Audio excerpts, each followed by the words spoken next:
네, 일본은 지금 겨울 여행지로 유명한 홋카이도가 비상입니다. 코로나19 확진자가 70명 넘게 나오면서 일본에서 가장 많은 상황인데요. 그러자 일본 정부는 이 지역에 정부 차원에서 마스크를 사서 보내기로 했습니다. 자세한 내용 도쿄 연결해서 알아보겠습니다. 이경아 특파원. 네, 도쿄입니다. 네, 일본 정부 차원에서 이런 조치를 취한 게 이 관련법이 만들어지고 40여 년 만에 처음이라고요?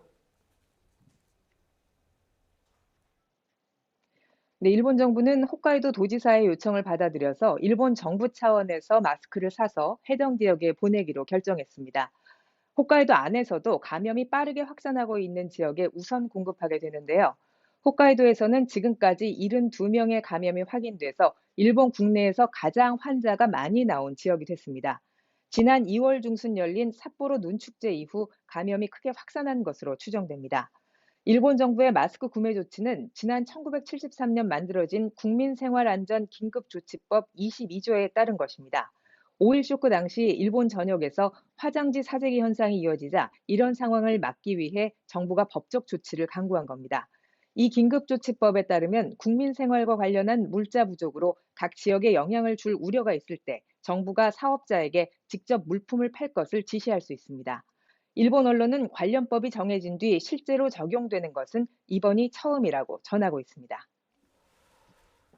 네, 지금까지 일본에서 확인된 집단 감염 사례를 분석한 결과도 나왔죠. 어떤 장소가 특히 문제였습니까?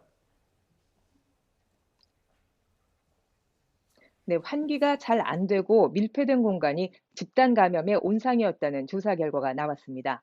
일본 후생노동성이 지난달 26일까지 국내에서 확인된 집단 감염 사례 10건을 분석한 결과인데요. 후생성은 특히 지난 1월에 일본 소형 유람선에서 열렸던 신년 모임을 주요한 집단 감염 사례로 꼽았습니다. 당시 이 자리에서 감염자 1명이 12명을 감염시킨 것으로 확인됐는데 좁은 공간에서 수십 명이 모여 회식을 했던 것이 감염 확산의 원인으로 꼽혔습니다.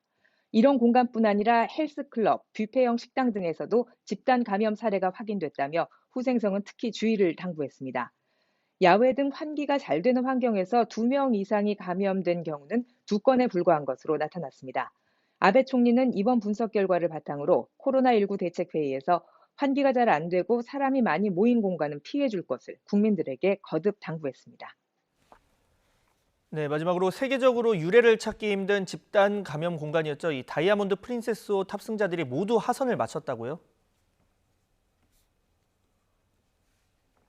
네, 그렇습니다. 어제 저녁 7시쯤 마지막으로 배에 남아있던 131명이 하선했습니다. 인도네시아인 승무원과 선장, 항해사 등이 포함됐는데요. 이로써 지난달 3일 요코하마항 입항 이후 탑승자 3,711명이 28일 만에 모두 하선했습니다. 그동안 배 안에서는 탑승자의 20%에 가까운 705명이 코로나19에 감염됐고, 이 중 6명이 숨졌는데요. 선적은 영국에, 운영은 미국 회사가 맡고 있는 이 배는 세계적으로도 유례를 찾기 힘든 크루즈선 내 집단 감염 사례로 불명예스러운 이름을 남기게 됐습니다. 다이아몬드 프린세스호 운영자 측은 얼마 전 선내 소독을 담당할 회사를 찾는다는 공고를 냈습니다. 소독 작업과 선내 시설 정비 등을 마친 뒤 다음 달 29일부터 운항을 재개할 예정이라고 합니다.